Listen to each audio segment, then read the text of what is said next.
The Black culture, we don't even prepare people on how to handle mental illness as a culture. We don't.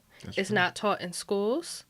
There's no therapy sessions. There's no family sessions. And even if you go to the church, a lot of times it's if you don't believe this, then keep it to yourself. Yeah. You can only keep something to yourself for so long.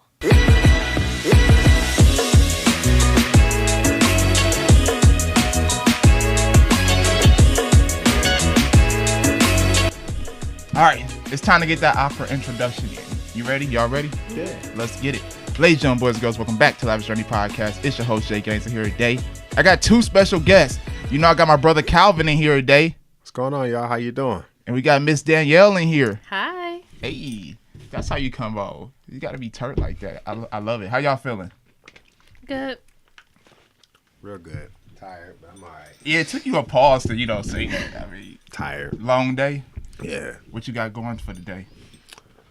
After this, I have to go home and do a Bible study with a friend. Editing. Have to finish this book. And have to do some studying. Huh? You have a book on the way? No, not my book. Not yet. Whose book? It's The Simple Truths by... I'm not sure about the artist. I will post it later. Okay. It's a good book. Sounds good. What about you? Just schoolwork. That's it. Oh, yeah. We got a nurse in here today. Hey, that's lit. How's that journey going? It's good. I love it. Nursing is like the best decision I ever made. So For real. Taking care of people and spreading that good love. It's nothing like it. Right? No. What got you into that? Like, what made you want to go for nursing? I really wanted to be a doctor at first and then realized they don't really do that much. They don't see their patients. So nursing, nurse practitioner, hands-on care. It's going to be amazing. That's dope. I love it too. I love it. I got to get actually into it, y'all. Stay tuned. So what's today's topic again? Because I done forgot the title already. Okay, so today's title is Truth of Insecurities. So I'm guessing we're going to talk about some insecurities, female, male. That's a good one. Yeah, I was just talking to somebody, actually like 3 people throughout the week about insecurities and everything. And I always tell people to not give a fuck what people think about you. But that's my personal, I'm going to be real, that's like my honest, that's my way of life. You know what I mean? At the end of the day, we're still going to care a little bit because I think it's just something natural. It's human nature. It's human nature, yeah. But overall. Nope, just do you. Yeah, that's true. Let's wait for Calvin to weigh in. Usually he comes in right now. No, man, I'm just listening right now. That's all. But I agree. That's Definitely true. agree. Why do you agree? Well, as much as you dislike your insecurity shows how much you pay attention to yourself. I got you. So if let's say I'm insecure. Well, I actually use a very good example. When I was younger, I used to get bullied about my eyebrows. And that used to happen from 7th grade all the way up until high school. Really? And it wasn't until I was unashamed about how I was created, that's when people stopped. Once they saw that it didn't bother me, and I talked about this in a previous podcast, what you take as a negative towards yourself, people will take that from you and use it against you.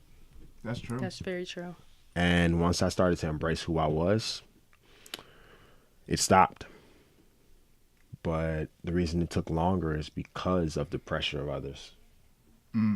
Like it's hard to get past insecurities when they're being pressed against you in the first place, because you're more focused on what they're saying than what you should be doing. Yeah. So how do you push past that though? Being able to block out their narrative of your life and use your own.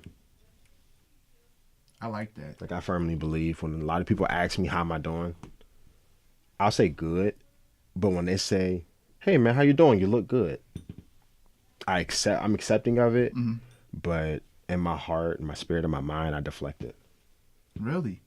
Well, yeah, because if you say I'm doing good and I don't agree with it, you're disrupting the energy that I have already obtained. I got you. You can't always agree with what everybody says to you. That's true, because I do a lot. I'm like, yep. Words plus thoughts equal energy. So if you're not careful what you're accepting of, it can affect you. Yeah. Yeah. So it's like their energy can, in a way, can rub off onto you. Yeah, you are your surroundings. You are a spitting image of who you hang around. That's true. Somebody told me that too. He said the 5 people you hang around the most, each of those has like a similarity within you. Mm-hmm. Mm-hmm. It's natural for you to look for something in you and others. That's good. Same thing with boyfriends and girlfriends. Yeah. Remember the previous podcast we talked about? Oh, hell yeah. When you're not over somebody and you spend most of your time looking for certain characteristics about that previous ex and all your future girlfriends and boyfriends. See, that's not good, though. No. That's like PTSD in a way a little bit. You know, like, I don't know. It's like you keep on trying to find something from your, like you talking about the past, wherever the past for the present. And it will always collapse in a way. It has to do with a lot of people not being able to accept what it is versus what they thought it should be. If you can't accept that it's not what you thought it should be, you'll never be able to move on. Like a lot of people go into marriage saying, oh, this is going to work. This is my boo. We're going to get married. But then, like I use as an example, you get 5 years in and you all talk about marriage. And then I have planned to be married a week prior or a week before we break up. Right. You break up with me and go marry your best friend. And as I said before, that stuck with him for years. Yeah, I bet. Because he couldn't accept it. Right. And he was going to different substances trying to cope instead of confronting what happened. And that coping can get you but so far. Sometimes you got to get to the root of the problem. Actually, all the time, you got to get to the root of the problem. Because you don't, it's like just loading shit on top of shit throughout the journey. Right, you're just going to keep hiding it. Yeah. It's like, just let it be free. Let go and let flow. Like, that's been my word of the week. Well, my little quote of the week. Let go and let flow. It's like every week I have like a different quote, and that's it for this week. Like last time, the word of the day. Was it euphoria? Yep, it was euphoria. Was your week last week a euphoric week? No, it wasn't a euphoric week, but it was a tough week last week. What you do? What happened? Adjusting. Like, I don't know if it was me, but going into this year, it took me 3.5 months to settle in. I had to do a lot of adjusting to the way I went about things. Like, even with this, it took me some adjusting to actually get on the roll with it. Yeah. I was procrastinating. I was distracted a lot. A lot of stuff was going on with my family, my brother, and my dad. So it took some adjusting before I actually got settled in and got into the groove of things. Lost some friends at the very beginning of this year. So yeah, it was a tough week last week. Lost another friend. So Hell, like not dying. Oh, okay. I'm about to say. Oh man, I had to stop talking to some people. Okay. Oh, so well, sometimes that's for the best. Yeah, for the great. Yes, of course. Shit, you have to, man. Have your life felt like a weight off your shoulders, like when you cut toxic people out? Depends on your perspective. It really depends because Really? even when you cut somebody off, if you don't look at it the right way, it can be crippling to you more than it is to them. Now, what do you mean by Right. like, yeah? My friend, who did I call? Okay, what's a good friend I can use? Water is going today.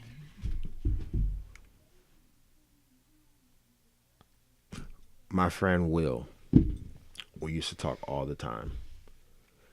And what had happened was, you know what? Did you see the podcast about Dominique? Who? Dominique. No. So my friend Dominique, I grew up with him for a long time. And for a big part of our relationship, it was one-sided. And at some point in time, I had to sit back and actually take action on the relationships that I was surrounding myself with and observe who was actually investing in me or who was just becoming a liability in my life. And with him, I just so happened to be going through my call log. And every time me and him talked, I called him. That whole week, he had never called me. So I did an experiment and I stopped calling him. I didn't hear from him for 2 months. It's not funny. It's not, but It's real. Hey. at the time, it affected me more than it affected him. He was focused. Yeah. Right. I lost focus because I was too involved in the emotional part of it. And it wasn't until I realized him being in my life isn't any good anymore. But do you think you lost focus more so because you were doing a trial and error and it wasn't officially cut off? Like, a part of you was hoping he would have contacted you. So you were still emotionally invested versus you being like, I'm done, bye, block, you know? Yeah, of course. That's true. It took for me to disconnect myself emotionally before I could actually do it. Like, I always tell a lot of people, don't think with your emotions because your emotions will cloud your judgment. And that is the exact thing that happened to me. I would say I was done, but because I didn't disconnect myself emotionally, it started to cripple me.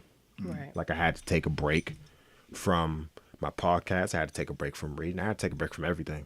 And by the time I snapped back, I had lost all the activity that I had gained from being consistent. Right.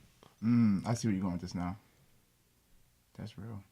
So you really have to observe who's actually showing you that they care Right. versus who's just there just to take Yeah, what they motherfuckers can. are here for clout, man. Yeah. A lot of people, I realized that throughout my journey of life. Now we on this subject, I'm a king of just cutting off motherfuckers. if I don't feel an energy, I'm snip, snip, snip. That's like something I live by. For me, it's easy. Now for me, it's a lot easier. I bet. After that first So, cutoff, you could just snip off now everybody. for me, my a lot of people don't know this, but my circle only that I talk to on a daily basis and that are actually involved in my life personally, 3 people are my age and the rest of them are deacons and pastors. And that's my immediate circle now. So you got a circle of 3 people around your age pretty much. And the rest are pastors and deacons. One of them's a college professor. Those are the people I talk to on a daily basis. Do you want to be a teacher in a way? So I've always had a strong feeling that my calling had to do with teaching. And growing up, you have that one thing that just kind of pulls you to it. You just gravitate to it, no matter what you do. And preaching was one of them. And growing up, I was a good talker. My mom always said you need to be somewhere talking. I didn't actually take it as preaching, but the more I started to actually get out there and talk to people and let people hear me talk, Right. they started to say I needed to preach. I ignored it, and then I started to see it for myself. Even though I went to school to be a certified trainer, now I have to go back to school because I see why that was temporary. That wasn't what I was called to do. That's what I wanted to do, and there's a big difference. Yeah, that's true. That's true. Health is wealth, though. It taught you something. But no, now, I don't train and charge. That's just my way of giving back now. It's good to give back. Yeah. That's just my way of giving back to people now. That's dope. That's dope. Yeah. Sorry. Yeah. You're for kicking me and shit. Damn, sorry. That's dope. When it comes to giving back, honestly, that's what I'm all about. I try to be all about is giving back, honestly. I do too. Yeah. I'm not rich, y'all, but I really like, for instance, me and my mom, we went down to the city mission and we just gave them some clothes. Just some clothes we haven't worn or some clothes we, never wore before. And simply by that, I felt like, Beautiful place. Yes. Beautiful place. I felt amazing. Like, I'm giving back. You know what I mean? It feels good. Yeah. You're supposed to do it with no expectations of return. It's just, and honestly, you're gonna see all the blessings come back. It won't be the same day, but you'll see them. oh, definitely. They say whatever you put out to the universe, it comes right back. It's like, and it can be, like you said, increments. It could be boom, boom, boom, boom, or it can just be, bah. That's the beautiful thing about blessings, though. How they just, like, come throughout the journey. When you don't even expect them. Honestly, yeah. Yeah. What was y'all blessing of the week? Well, we still in the middle of the week. So far. What was my blessing of the week? I can say I haven't had one yet. I mean, I had good days, but hey, it's still the middle of the week, like you said. Yeah, it still is. Hey, as long as you have a good, that's a blessing. Yeah. Shit, because shit can go left sometimes. Yeah, it hasn't gone left, so that's a blessing. My blessing of the week. I got some insight on what I was doing. I went to yesterday I went to the LGBTQ seminar yesterday. And the basis of it was teaching believers how to approach them in the correct manner without degrading them. Because that's actually been a big topic in the church community. Right. Churches have an issue with transgenders, lesbians, and bisexuals, gays. They have a big issue with it. Mm-hmm. And the thing is, pride is becoming, honestly, I can say pride is becoming bigger than churches. And because how judgmental churches are, they're getting pushed out of the equation. Because the quote is Christians are supposed to be these loving people. Right. We're supposed to be spitting images of God, but yet we're the ones who are scrutinizing these people, and they're coming to us boldly, being transparent and telling us about their walk, and all we're doing is judging them, but no sin is greater than the other. Yeah. So that doesn't make sense. But when I went there, I told them about my platform, but originally how it started, and it's funny how God worked the situation out. My mom actually talked to the guy who approached me about it and told him how I was in the class, because my perspective on that class was totally different. Oh, yeah. Seeing our parents today confront these issues, it's so interesting because they're just now being awakened to it. But me, I grew up with it.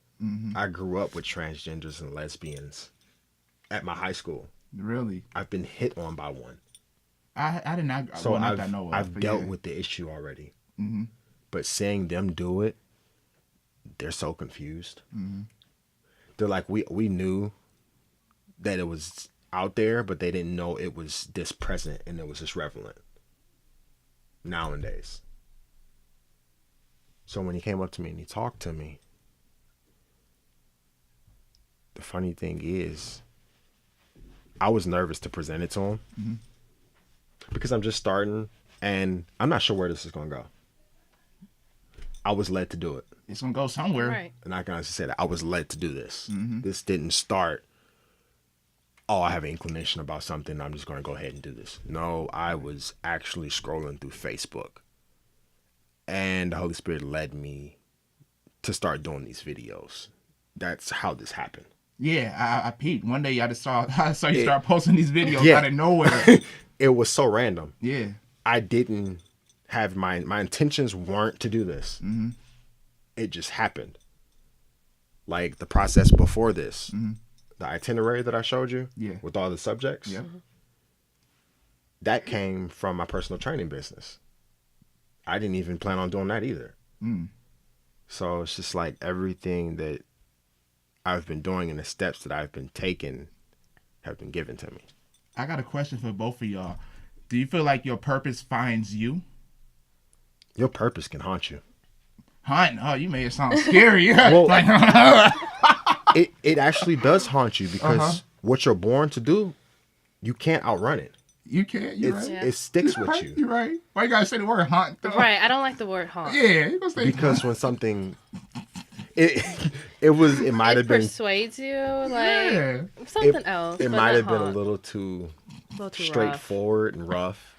But when something haunts you, it follows you. It stalks you. I think your purpose in life, like you said, it will find you no matter what. And sometimes when you just look back at life and you see how life just played, you're like, wow, like that really all happened for a reason, good and bad. Exactly. I agree. When they say let go, let God, I know growing up, we always heard that let go and let God. But it didn't hit me honestly until like this week or this year, I'm gonna say. I understood what it means, but now I actually feel what it means. You know what I mean, in a way? Yeah. And I'm starting to realize that like everything's gonna be good. Your purpose is gonna, it already found me, but your purpose is gonna continue to find you, and it's gonna gravitate towards you. You're gonna gravitate towards it. I'm a huge person when it comes to energy and everything. Yes. And I believe energy matches, and when you feel it, you just gotta run towards it. Of course, somebody is calling me while I'm doing this. No. That is the one thing that I'm scared about. Oh, man. Come on, go away. Good thing I told people don't call me at this time. Maybe it was too powerful what I was saying, I guess. It's okay. We still got a document on here and on here. That's a big thing. There you go. Now, you're back. Man. There, we're back. But I'm huge on energy, though. I really feel like, whatever makes you feel just alive and great, that's your purpose. And it's actually finding you in a way. Like, when I started traveling found me. And to be honest, because one time I was supposed to go travel and didn't have the money, you know, that made me sad/motivated, got the money up. A year later, went traveling, you know what I mean? And ever since then, I just been on this wave of just bliss. Yeah. You know what I mean? And now I'm just realizing, like, that's interesting you say that, because traveling found me too. Yep. My first out of country trip ever was from nursing school. I went to Haiti on a nursing mission. How was that? It was amazing. It's beautiful. But like you said, life will just find you. Honestly. And I used to have like anxiety. Oh my gosh. You know, you try to make sure everything's going right. You trying to, oh my gosh, I got to make it here. I got to do this. I got to do this. Now I'm at the point like, you know what? Not saying fuck it, but let life take its course. Let go and let God. I see what they mean. Or let go, let the universe. How anybody out there wants to, you know, interpret that. But it will find you, and you just got to let flow. So speaking of let flow, I have a question for both of you. What's good? So, insecurities, knowing everything you know now, if you could go back to your little teenage self worrying about everything, one piece of advice, what is it? You got something? Know that how you were created wasn't a mistake. Because growing up with my insecurities, I tried my hardest to fix it. And the more I fixed it, the worse off I was. A lot of people look at me now and say, dude, how did you get like that? But the thing I tell everybody is, don't look at me for who I am now. Because who I am now it's not even the end point of who I will become. It's somebody who's further along the process. Right, because you're always going to change. So if I could tell everybody out there something, don't try to fix who you are. And that's something I told Dom in the podcast that I did with him. It's easier to focus on everybody else than it is to look in the mirror. But looking in the mirror is empowering. It is. Mm-hmm. I did that It's shit a very lot. empowering. I did It that is. shit. Yeah. It is. I did it unconsciously. When I was going through my worst times, I used to go in the bathroom and I used to just stare at myself in the mirror. And oddly, it gave me a sense of peace when I did that. Looking back now, it gave me a sense of peace just to look at myself. Because it was reaffirming, I'm still alive, I'm here. That's real. You got this far, you can keep going. So, yeah. Wow. Yeah. That's deep. What's the question again? If you could go back and tell your teenage self one piece of advice about insecurities, now that you're looking back. One piece of advice on insecurities. This is going to be too blunt. Don't give a fuck. But honestly, growing up, I guess we all have our insecurities. One piece of advice, though, I would give myself is like, I'm trying to really break this down the most great way ever. Like you said, just don't try to change yourself. Embrace your weirdness. Like sometimes I always felt that I was like an outcast in a way, or like that elephant in the room a little bit. And I feel weird because everybody else is acting a certain way. I'm acting this way. I'm like, maybe I'm not living life right. You know what I mean? I'm like, But after a while, I start to embrace that. Like, you know what? You're that way for a reason. You know what I mean? You don't want to be like everybody else because then you won't be unique. You know what I mean? And you're not going in your purpose if you're following this huge wave with everybody else. I mean, that's cool for anybody out there like to follow waves, but Tradition. yeah, tradition. It's like that's boring. It's like it's a straight line, and it's just I don't know. I like to wander off and just be weird. Just be yourself. Yeah, It's and like I realized marching in that. sync. Yeah, that's just how it feels, and yeah, if I go off deep into this, that's just be yourself. Be yourself. Be yourself. Own who you are. Be who you are. 'Cause Right. that's your purpose. Of course. How about you? I would just tell myself, like, don't care about it, kind of like you said, but just realize everybody has insecurities. Everybody has flaws. Nobody's perfect. So instead of worrying about it, if it's something bad that you feel like you can fix, that you can grow from, fix it so you could be better. But if it's something that just makes you unique, like, own it. Seriously. Take ownership and run with this shit. Right. That could be your calling, and you don't even know it. Honestly. Like, all right, so when was the age for y'all when y'all became aware of these thoughts, though? Of course, we as little kids, we aware of them, but when do y'all like embrace who y'all are? Wow. For me, I would have to go back even before that. Because the age I started to embrace who I was 18. Mm-hmm. But actually embracing and understanding and starting to develop, that wasn't until 2 years ago. Because from 18 to 22, I was saying I was living this life and this is the person I was becoming. But that's what I was saying on the outside, but behind closed doors, that wasn't who I was. Mm. I was shedding a light that I hadn't even seen with my own eyes. So you weren't even living your own truth. No, no. And it's miserable because I tried so much to hide what I was going through. The more I tried to hide it, the more I hurt myself. Mm-hmm. Going into 2018, that is when I committed my life to the Lord and committed to myself to change who I was and actually become that person that I said I was. And I did it. But that was by far the toughest year of my life. Mm. So being honest, last year. Okay. Last year. Deep. How about you? I started probably 19, 20-ish. That's kind of when I started realizing, like, you don't have to keep up with the trends. You don't have to be the cool kid, per se. Like, you could be your own cool kid. Yeah. And just focusing on what I want to do, what makes me happy, what can I do to give back, what can I do to make a difference? Because at the end of the day, you only live one life. Mm-hmm. How do you want people to remember you? You want people to be like, oh, you had the cool car and you dressed cool, but you were an asshole? Or that was actually a loving person. Like, that person helped me. I'm always going to remember that person. That's real. Like, you want to leave that legacy, because at the end of the day, we all leave legacies in some type of way. People, good or bad. They're going to remember you in some way. It could be good or bad. So pick which one you want. Leave your mark. Yeah, honestly. And karma's real. You do enough bad, it's going to come back for your family, even when you dead. Yep. It'll come back and slap you in the face and your family in the face like, shit, you led generational wealth, all right? Generational karma, shit. Don't they call that generational curse or something like that? Yeah, generational curse, yep. Isn't that what it's called? Yep. It's like our generation is the one to break that shit, though. You ever thought about that? I'm not trying to say my family is cursed or nothing, but it's like, you know what I mean? It's like, we're the ones like to honestly go further than ever been, you know? It's understandable, but we have to be...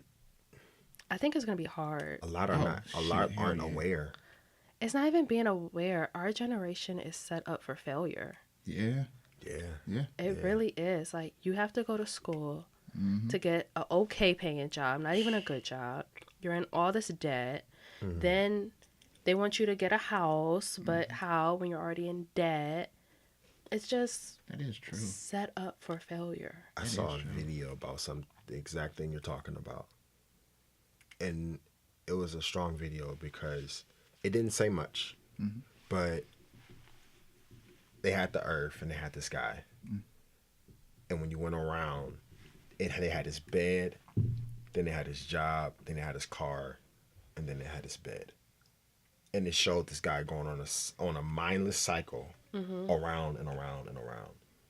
Yeah. And then when they got outdoors, they showed money.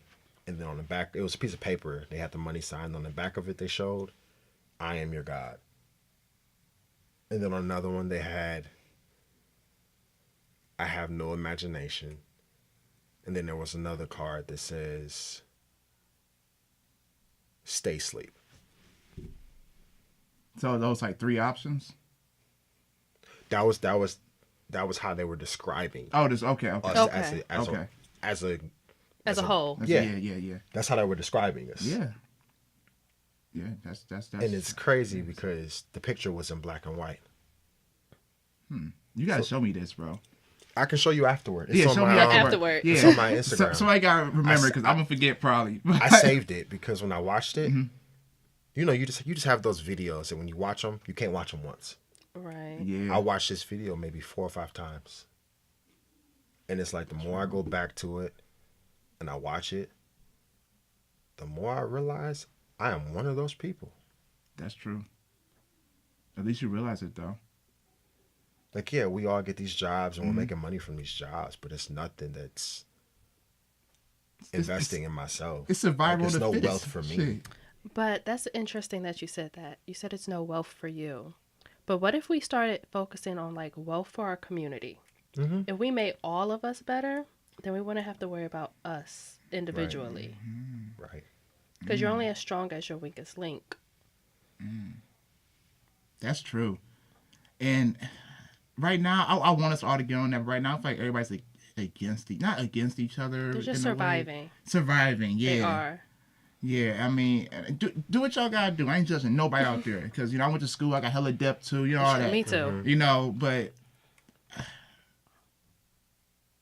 it's hard to explain what I'm trying to say. It's like, in order for everybody to succeed macro, we had to work together. We do. Because I could be really successful, but if I had nobody around me or, no kind of You're not helping nobody. Yeah. You're going to die one day. Just being the truth. Yep. And that's it. Everybody else is still going to be struggling. So. Yep. Like, what was your real purpose for real? I mean, it's cool to have it all going on, but you want to leave this earth with at least uplifting others as well. Exactly. Or have something there for them to, live off of or enhance off of or something. This is confirmation. Yeah. Yesterday, I was telling my friend Jordan that I just told you all about, that until you realize you were born for something that's bigger than yourself, you will never have success. Exactly. When I told him that, you would be surprised about his facial expression. That's real. Because everything he talked about was strictly about him. And I said, dude, you will never be happy until you realize that the reason you were born and your specific design is to give. Mm-hmm. You use your gift to give to everybody else to benefit them. And you actually get something out of giving. Oh, yeah. You do. It feels good. It gives me like a euphoric feeling. It does. I ain't gonna lie to you. I don't give all every day. But when I'm in the streets, for instance, like last weekend, I do Uber. That's what I do on the side. I get money and everything. And I saw this homeless guy. Every time I see a homeless guy, instead of me just, get away from me, you bum or whatever. A lot of people do that. I don't do that. I always be like, hey, I'm not gonna give you any money, but I will buy you food. Yes. I will buy you that food. Too. Yep. I will not give you money though. Nope, I will not give you money. I'm be real. But if you're hungry, I feel like food is one of the most important things in life. If you deny my food, that's all I can do for you. But me simply just giving back and just that, little giving back like that makes me feel like amazing. Yeah. Of course. And I do it for the love of it now. Just, okay, sure. You want to go to Subway? Come on, let's go. I'd be so happy to take homeless people there. It's just like, it's all love. And Feels I know good. It is good. Yeah, I did that for Christmas. I took 2 families and I sponsored them for their Christmas that. shopping. Really? That was amazing. They each got That was $500. Wow. Now, I didn't just give them $500. I don't trust people. But I met them at the store, and whatever you wanted to buy, I bought it for them. Really? You did? How many? 2 families? 2 families. Oh, that's amazing. So what led you to that? One day you just woke up and it's like, I want to give back. No. Again, nursing, I kind of see all the yeah. sides of it and how something as small as an illness, it could destroy somebody financially. And Christmas is for the kids. Like, they deserve to be happy. They deserve to have something to look forward to. So if I could spend $1,000 on a purse, I can give $1,000 away to somebody. Real. Honestly. I'm glad you have that insight too. That's good. I feel it. That's real, because that is true. I could just go blow $1,000 on something, Right. and It'll make you glad she happy said for a that. second. yeah, I'm glad she said that. But Well, you it's not spend going to last $1,000. forever. That's If she true. can spend $1,000 on a purse, she can spend $1,000 on somebody else. Yeah, Yeah. I'm glad she said that. It's the truth. it is, because we become so selfish sometimes, and sometimes we're not aware of it. You know what I mean? And I'll go through a lot. I ain't gonna lie. I just do.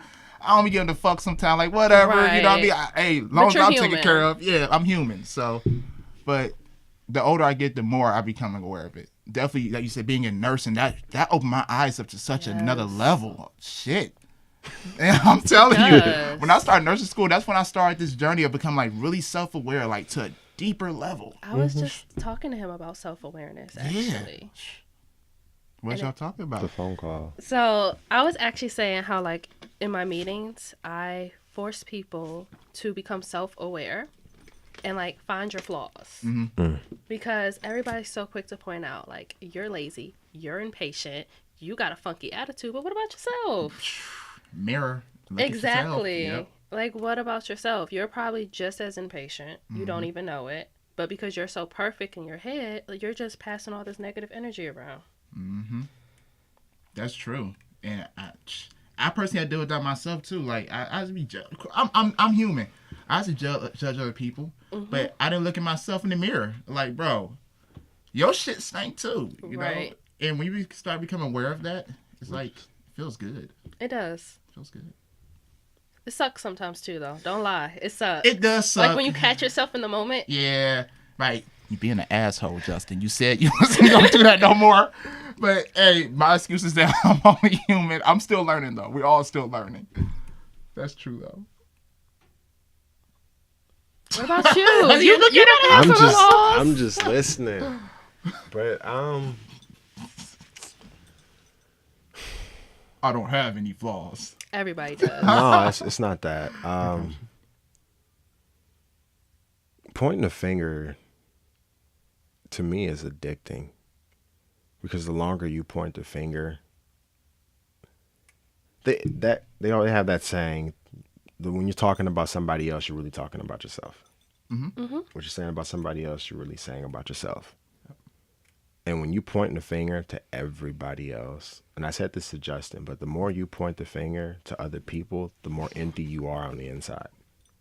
That's real. Like, the more you focus on somebody else's life, that just shows how much value you have for your own life. And it's a way to find an excuse. It definitely is. And people, like, I know you guys were talking about relationships last week. That's a big thing in relationships. Because everybody's like, he did this, she did that, they ruined it. And yes, maybe somebody did do something, but everybody contributes in a way, even if you don't want to realize it. That's true. Seriously, a relationship, it's two people thing. Exactly, it is. It's two people thing. Now, you might not be meant for each other, but you're always going to have a relationship, whether it's boyfriend, girlfriend, marriage, friends, family. I just talked about this. Always. So you got to know how to communicate. Boom! We said that last week, too. Communicate. I just did a post on communication, too. Communication is key, and a lot of people lack it. That's why you said relationships come between, like you said, boyfriend, girlfriend, husband, wife, or, whatever, friends, associates, any way it goes. You're going to have relationships. Yep. Co-workers. Co-workers. Anyway. And guess what, y'all? What's going to make it great? Honesty and communication. Honesty. That's true. Even more than communication sometimes. Yep. Gotta be honest. Even when the truth hurts, you gotta be honest. I always try to be honest in a good way, but sometimes it may not come across in a good way. Sometimes there's no good to it. Yep. That's true. I can't agree more. And I think a lot of people are scared of confrontation. You know what I mean? Because I never wanted to be honest with people because I always cared about their opinion. Right. You don't want to disappoint them. Yeah. I'm like, I don't want to be mean. But now I'm like, I bring off my good vibes. Hey, yeah. Then I say my honest opinion, Right. And if they can't take it, I don't need them in my life. That's how I feel. That's very true. Dang, that was a good one you talked there. That's good. I like that. That's dope. But yeah. Yeah. It's hard. But you just gotta learn how to do it. And don't be so scared to, let people down. Like, you can't always be happy. Yeah. I felt that one too. I felt that. It's just the truth. It is true. It is true. Live up to everybody's you have to expectations. sometimes give disappointing news. It's part of life. Yep. That's true. But have a seat. Come on. That's true. That's the hardest thing to do sometimes. It's like, but in order to just grow as a person, as a whole, you have to do that stuff and get comfortable with doing that. Definitely, as we all are evolving to our careers or whatever path we want to take, entrepreneurs, we have to have that in order to be successful as well with life, period. But you did something real quick. You probably didn't pay attention to it, but I loved it. What's up? You said sit down. Yeah. And that is a great way because even when you're giving bad news, communicate. You don't have to come off as an asshole. Just because what you're going to say is going to be asshole-ish, don't come off as an asshole. Hey! Because what happens is you already know you're giving bad news. And if you're going to come off offensive, you're going to shut them down. They're not going to hear you. You're going to be in this vicious cycle over and over again. And then either you're going to be like, look, change or you got to go. And the person never heard you, so they're going to be like, I got to go. And maybe that didn't have to be the option. You're right. You're right. And that's true. So just because it's mean or not mean, just because it may come off a little harsh, you don't have to be harsh. Exactly. And that's why I try to be, hey, be all light, tell them the most nicest way, And point out their goods, too. Compliment sandwich. Yes. That's true. That's real good. Dang. You have some good insights. Thank you. Now I see why you want to go. So you want to be a psych nurse, you said, right? I do. I want to be a psych nurse because I don't care what anybody says. We all have mental health issues to one extent or another. What you say again? We all have mental health issues.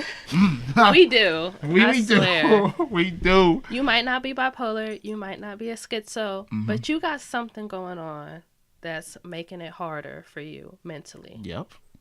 We 100% do. And I wish people come to agreement to that. Because it's not weak to have a lot. That being the black culture, we feel like that is weak. Like, you know what I mean? And especially, like you said, the black culture, we don't even prepare people on how to handle mental illness as a culture. We don't. It's not taught in schools. There's no therapy sessions. There's no family sessions. And even if you go to the church, a lot of times it's if you don't believe this, then keep it to yourself. Yeah. You can only keep something to yourself for so long. That's true. So, you ever thought about creating like a program or some type of nonprofits or doing something? I want to do something for school, like a mandatory, maybe group therapy session or individual. I haven't decided yet. That'd be dope. But I want it to be in black communities more so because a lot of reasons. One, we're the less financially stable community. Yeah. It's just the truth. Therapy isn't free. I think insurance gives you 5 free sessions a year. That's it? I think so. Around there. Then you have to pay for it. And let's be honest, food or therapy, which one is it? It's food. You want to pick that food. You got to eat. Right. And I just don't think that's fair. Like I said, we're already set up for failure. We are. That's true. I think that'd be really good to have that definitely in our communities, to be real. And that's how go back to like giving back and everything. That'd be really good to give back. That would go on for generations and help families for life. You know what I mean? And that's good. I really do believe that definitely in the black community, mental health is big. It's so huge. It's huge. We're known to be such strong people. And sometimes we're too strong in a way. And we're so strong that it's like, whoa, just relax a little bit, unease, unwind a little bit. It's okay to cry. It's okay to break down. It's okay to be weak. Yeah. That's true. It is. I can't agree with you anymore. I agree 1,000%. That's good though. I will support that. Let me know when you get it started. I will. Yeah, I definitely support you. Come do speeches. You know what? I just got the phone upstairs about doing a speech. You should. I want to, but it's like I'm so nervous. It's like I don't know. I'm gonna try it still, but I don't know what I'm gonna talk about. I don't want to be like one of those motivational. You can do this. Wake up every morning. I don't want to be that person. You don't have to be that person. Yeah, I want to get my point across in a different way. Yeah. That's it. Like, how do you feel like I should get my point across? Like, what's a different way rather than wake up and do this and you can do it? Me? So just go out there and like, hey guys. No. Be nice. Be you. I'll be honest. Mm-hmm. Be a motivational speaker that actually asks questions. Don't wait till the end. Yeah. Ask up front. That's true. What's bothering you as a whole? And then talk about that. Because if you wait to the end, they already heard everything. They're tired. They're yawning. They're ready to go. Like, bruh, we ready to go. You talk for a whole hour. That's true. I know it's a lot of I watch a lot of speeches like that and stuff. And they always ask questions at the end. Right. And I'm like, I have to wait this whole time for that? You be all tired. Yeah. It's very true. I'm going to take that into consideration, definitely, though. Calvin's quiet right now, man. I know. I just been soaking everything in, man. There's some good stuff said. I just been listening. That's dope. This dude is a guru. But, I'm not a guru. I soak in anything I can. Any and everything. That's dope. That's good. But to kind of piggyback on what you all were talking about, I would say our problem with communication nowadays, either they shut down, and one of the most important things about communication, your tone is everything. It is. Yeah, it is.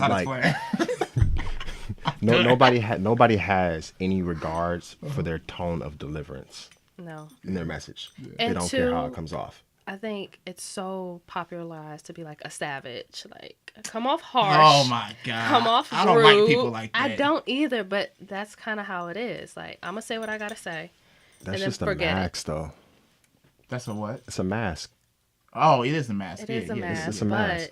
But it's still not helping anything. Yeah. No, it's not. It feels like it's something, like you said, it's a mask. It's something behind that savage, all right? Like, you're not fooling me. I see right past it, all right? I agree. I see it. I feel it of all things. It's so contradictory to how we were taught. Because growing up, I'm not going to be specific about it, but your uncles or your brothers or something, as soon as you would cry, you know what they would do? What? Man, suck it up. Ah! My homie died, but I'm not going to cry. I'm going to turn up for him. Hey, I felt that. He's like, suck it up, though. I was like, shit. And that's what they do. Uh-huh. And just going back a few times when we did our podcast, in our grief recovery, with grief and pain, the wrong thing to do is touch them. Yeah, that's true. When they're at that state where they're about to cry, the worst thing to do is touch them, because touching is a form of comfort. Mm-hmm. So when you touch them when they're trying to cry, you're actually telling them, no, stop. Mm.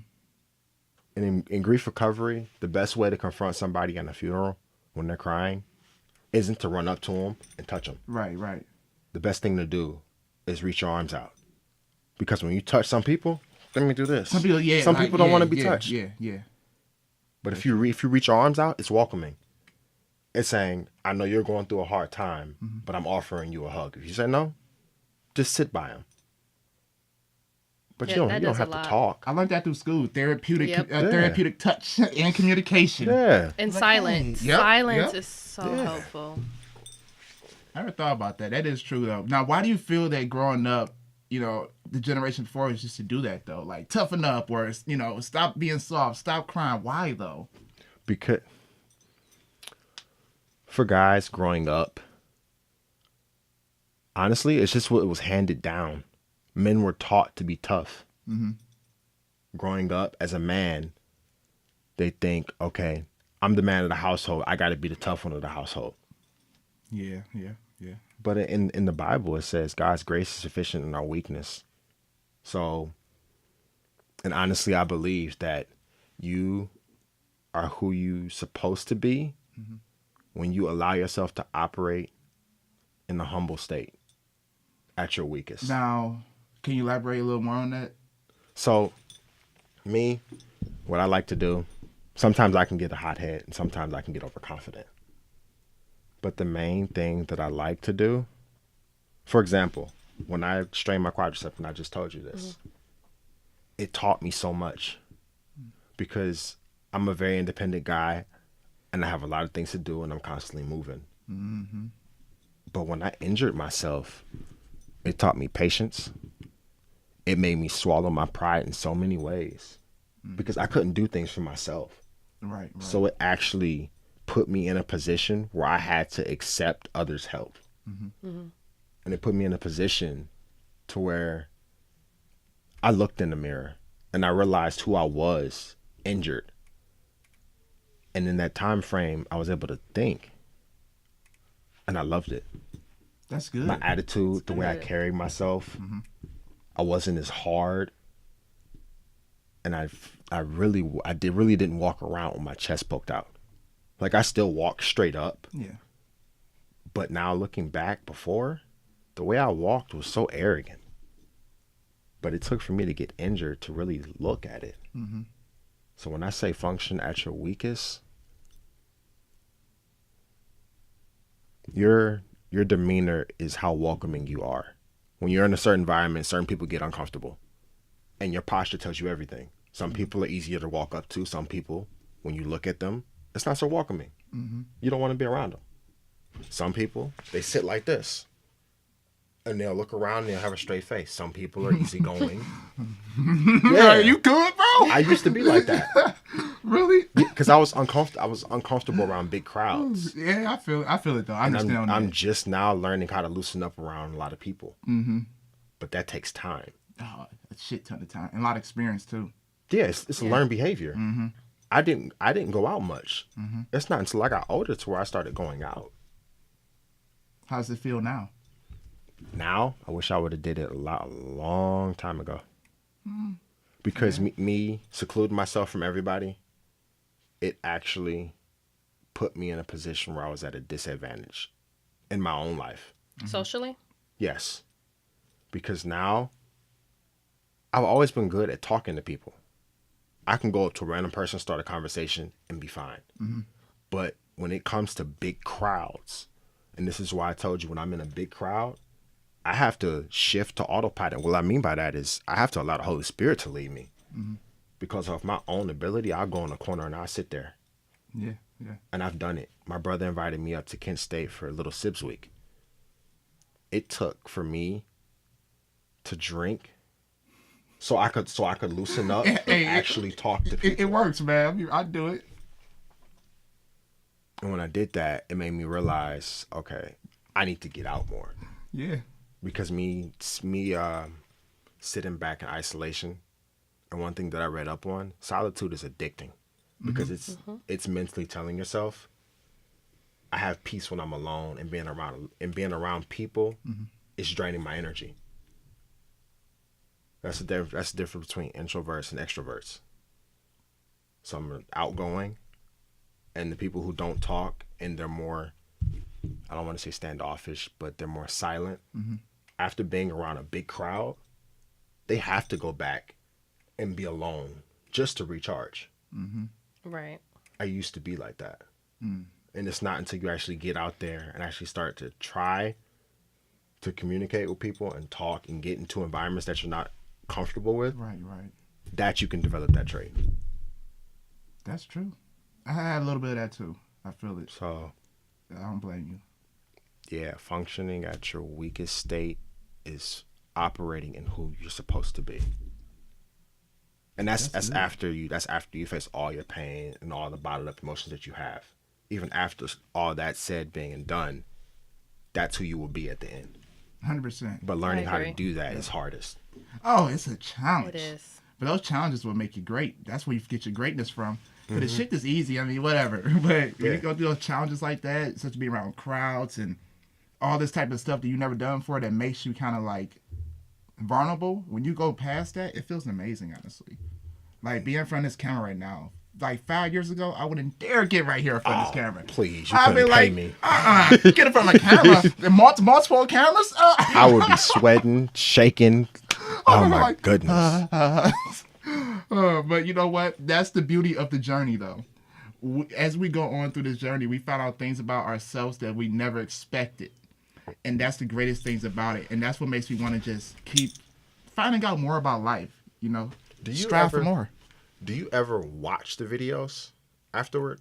Not edit them, but just sit there and watch yourself. Honestly, no. I skim through them. It's so revelating, and it creates an awareness that you will not understand. Really? Like after every live, not the same day, but I go back and I will watch my live and just observe myself. I need discipline, y'all. Who I'm with. Yeah. When you watch it, you gain so much. I can imagine. Yeah. Because you're watching yourself. You're looking at how you're acting on camera. So it's revelating. It's very revelating. You know what? I used to, at first when I first started, I mean, I still don't watch them, be real. I be doing too much editing. But right.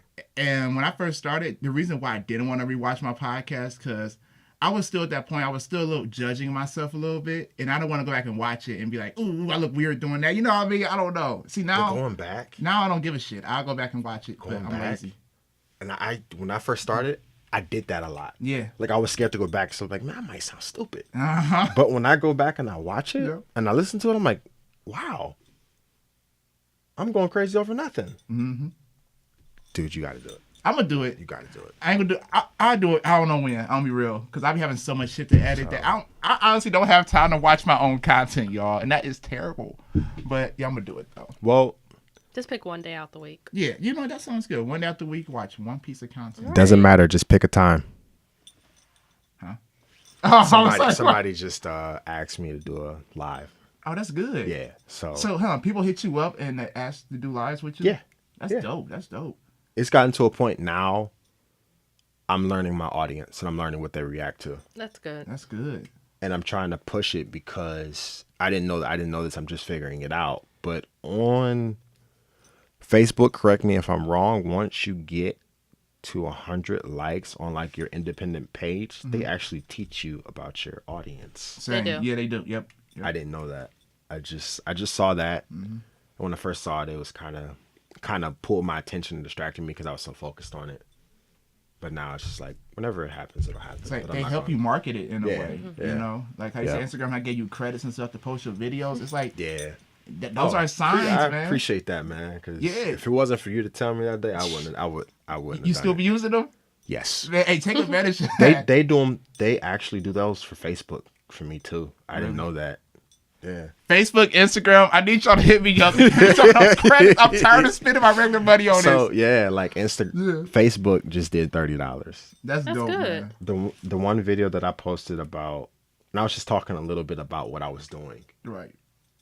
They did that for that video. You post some insightful stuff. It's really good, and you know you speak from like a different type of like insight or. It's my experience. Yeah. Man. My experience taught me so much. That's where I gained all of it from. And people gravitate towards it too. Experience without observation leaves you ignorant, and that's the worst place to be. Were you ever ignorant?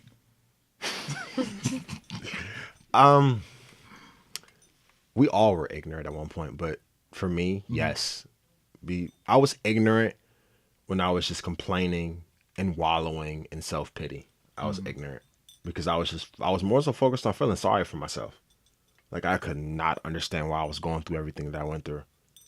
But now looking back, man, I would do it all over again. That's what I was saying. Like sometimes when you look back, everything happens for a reason. Oh, you did say that. What was that topic you was talking about? Something about looking back, or who was that? Was that one? Somebody told me right before we did this. What's the topic that you picked? My topic was related to none of this. Yeah, no, I think he's talking about the topic of not looking back and correcting somebody's past. Something like that. Yes, that's the one. You know what? Because Go ahead. it's not your problem. I know that sounds so rude, but everybody has their own experience, their own walk of life, and you have to learn how to face it. It's not your job. It's not my job to fix you, Justin. Yeah, that's true. Because what are you going to learn if I fix all your mistakes? You're going to go right back and make them all over again. And then I'm going to get sick of you. I'm going to be like, I'm tired of cleaning up behind your mess. And I'm going to leave. Yeah, Right. No! Right. What are you I need that. But that's I need the that. That's truth. true. That's so true. Right. You know, that's true, because you just got to learn how to clean your own shit up after a while. Yes. Somebody's going to be there to, of course, help you. You know, just be there for Give you support. advice. Give you advice, but you can't rely on that person. You're going to burn them out. Woo. So, I got a question for the both of you. What's up? And this is about insecurities. Okay. If you can look back now, what insecurity about you changed your life the most?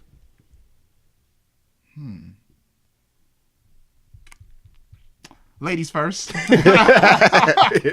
What insecurity changed my life the most?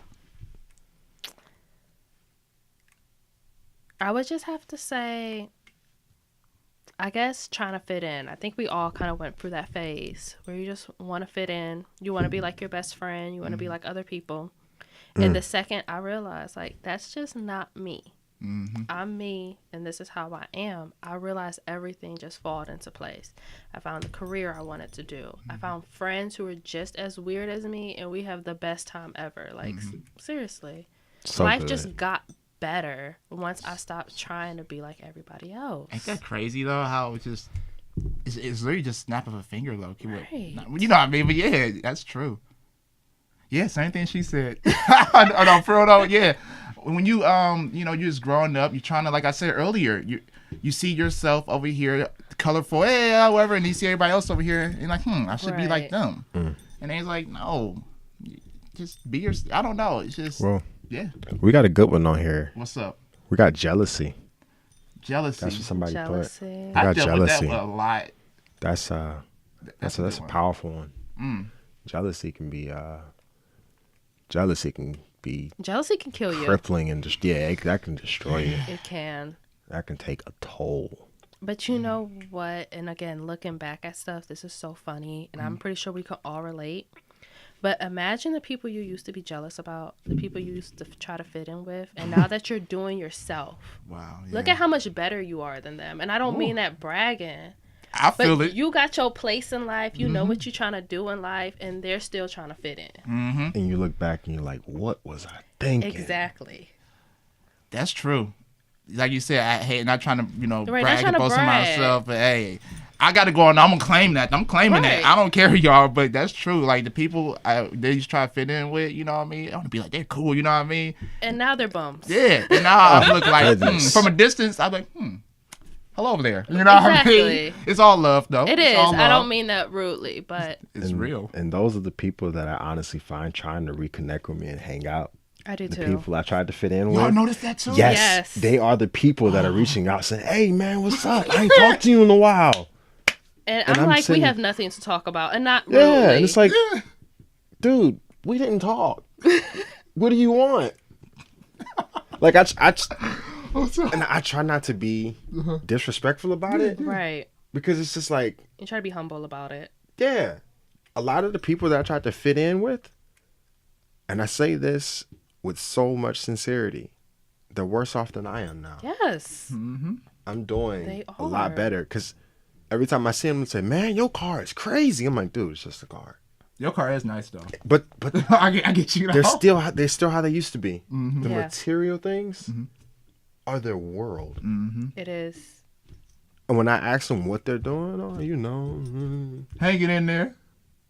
That's not usually what I hear. Oh, what you hear? But it is. Hey, can you give me an example of what you hear?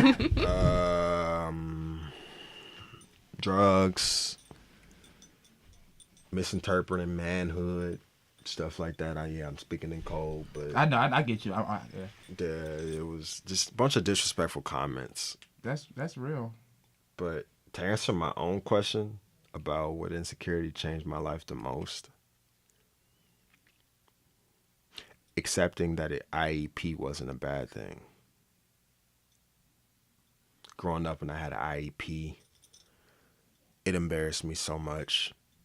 And I understood later that I needed to be with less people so I could focus better. Right. Because a lot of people say ADHD, and I don't want to get too much off course, but a lot of people say ADHD and ADD are bad. They're not actually. They not. Yeah. If I still got that shit. Yeah. They're not bad. Mm-hmm. It's just learning. When I learned how to control it, it benefited me in so many ways. That's the key. Like, I'm not 100% sure. You might be able to help me, but with people with, I'm not sure if it's autism, people who stutter, they actually have a gift. But do you know why people stutter? I don't know why. Because I talk too fast. Because their thoughts can't keep up with their mouth. Yeah. Yep. Their thoughts are moving so fast. Yep.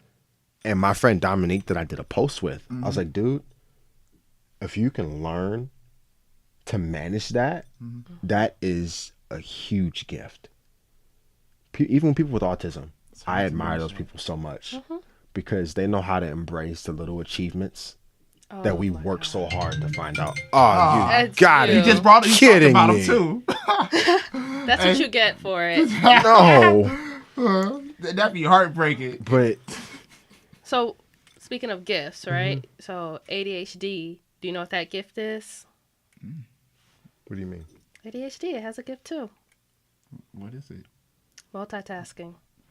Most CEOs have ADHD because they can multitask. They can keep the concept in their mind and start working on something else without forgetting it. That is true. Now that you say that, it makes sense. But looking at it at face value, no, I didn't understand. I didn't realize that. Yeah. Wow. It's a gift. You hear that? Yeah, exactly. That's a lesson. Everybody has their own gift. Wow. They really do. Well, I'm about to embrace it then, because sometimes I feel like I had that growing up. I still have it now. And the more I get older, I'm like, do I have this or just me overthinking? But maybe it's maybe a blessing in disguise. It is a blessing in disguise. You just got to learn how to control it, like you said. It's funny how people react to it. When you end up focusing on so many things at once, they say, what's wrong with you? You're doing too much. I get that so many times. Yep. And what I say to them is, I said, if you can't do it, I understand that. But don't make something out of it when I'm doing it. Right. They're Shit. just jealous. It's- There you go, Accept what you jealousy. can accept. Accept what you can accept, and don't control what you can't control. Jealousy is terrible. You know, I grew up around a lot of jealous people, and I never want to say it because I don't want to be that type of person like, you're jealous of me. I don't want, that sounds like a little asshole-ish in a way. I don't know. I always felt that. People are. Yeah. They're very jealous. I think when you're jealous, it's just that stage when you're just trying to find out what can feel what you're looking for. See, I think of jealousy different. Yeah, I same. think of jealousy as face value sadness. Like, that person is sad with their life. Mm-hmm. Right. They're unhappy and they don't know how to fix it. They don't know how to correct it. So what are they going to do? They're going to attack you for it. Yep. I don't have it, so you won't have it either. Woo. Yeah. Those are people who don't have Yeah. nothing to lose, and stay far away from those people. Yeah, stay away from Does people who that have mean nothing you to lose. were talking about that? Yeah, we just talked about that. Yeah, I think, yeah. Those people who have Yeah. nothing to lose. Stay away from them. Woo. They would Men take and them. females. Kennedy was here, I think. Yep, Kenny. Yep. Yeah, she Shout out was to here. K-Dog. Yep. Yep. That That was was real. Oh man. It's like you learn that throughout life, because you know, of course, when we're growing up, we have a lot of friends when we're growing up, like a ton, and then throughout life, you know, as people fall off, and you start to notice some things like, okay, I think I'm attracted to the wrong type of crowd, and this crowd may be better for me, so you start gravitating towards the crowd that's better for you, and I learned that throughout that journey. That's how I was able to pinpoint people that was jealous, people that was there for beneficial reasons, and you know, mutual. And Yeah. people who just was dead space, you know what I mean? Yeah. Dead weight, Yes. sorry. And I don't know. It just, I'm just blessed that I'm able to be aware of this, you know what I mean? It takes a lot. Yeah, because it's a lot of people out here that's still blind to it. And woo! The older you get, you're only blind to the shit like that. Because you can have somebody, the wrong person in your environment, and they can fuck up everything. They can suck you dry. Literally. There you, that's, that, Yes. yeah, they can, like, damn. I call those Physically, people mentally, vampires. financially. Yep. Because all vampires do is they suck the life out of you. That's true. But what would be something good to tell those people? Tell the vampires. Yeah. What Stay would be away from me. what would be some good advice to help them get on the right path? Honestly, I feel the best advice is just become self-aware. Like, realize. How would you break that down to them? They're like, oh, what you mean by self-aware? I would be like, let's look at your characteristics. What do you bring to the table? And that's what I like, because everybody wants to know what the other person's bringing to the table. What do you bring to the table? And it don't always have to be money. Money's good because, honestly, I know people say money don't rule the world, but you need it to eat, you need it to live. to survive. It's part of it. Yeah. But what about your characteristics and your morals? Or do you have enough morals that you're not willing to do anything for money? Because if you're willing to do anything for money, I can't trust you. Seriously. Because you would turn on me. Yeah. Of course. That's true. Why y'all looked at me? I tell them, man, I'm just saying honest right now. I wouldn't tell them nothing. Really? Yeah. Really? You want to try to help them? No. I'm sorry. I know this, but y'all might look like you No, asshole. honest. I'm honest though. I think I can understand why. you get me? I think I can understand why.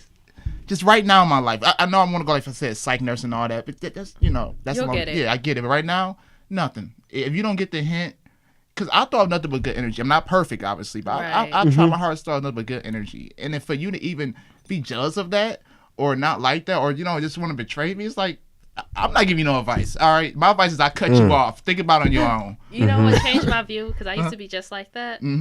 Is when I realized that people aren't who they are because that's how they want to be. That's how they were raised. Ooh, So that's true. Yeah. if you were raised in an environment where people didn't teach you how to become your own person, how can I be mad at you? Granted, I don't want you in my circle. We don't have to be friends, but I'm going to wish the best for you. And I'm going to realize that you're at a disadvantage. You didn't get the same lessons I got. So love them from a distance. Exactly. That's what I do now. Love you from a distance. Yes. yeah. That's I'm honest though. That's my honest opinion.